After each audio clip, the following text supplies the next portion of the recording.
a great lithium coach I want to show you guys today. So this is Van Life Mary showing you a Coachmen. This is a 2022. And so I want to show you some of the features, but this is one of our last lithium battery coach units that you can purchase. So let's go ahead and look inside of this beautiful unit. So this is a Coachmen, like I said. So I really do like the way they do quality cabinetry. So all wood, they have a really good feel. So as we come inside, we can see a lot of counter space, refrigerator, microwave, and the drawer.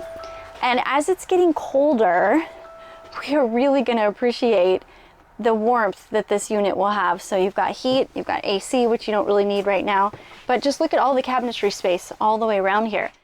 Okay, so we've got a rear bath here, which is a very popular floor plan, plus you have 2 beds. This is a very popular unit because you have the access that you can be able to walk through here, you can be able to store your bikes here, you can put a paddle board through here, plus you can go to the back, open up the back, and just hop right out of your van.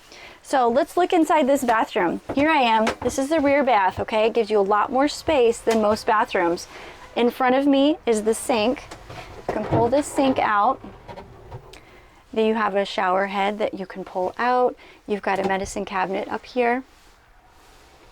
We really do give you a lot of space in here. And then over here, we've got a lot of cabinets where you can use it as a wardrobe closet, or you can use it just as shelves. So shelves will remove. And then here's my screen. Kind of noisy. Okay, so this is Mary once again. If you would like to come and look at this Coachmen Nova, I can help you with that. Give me a call. I work at the Junction City Bish's location, and I would love to help.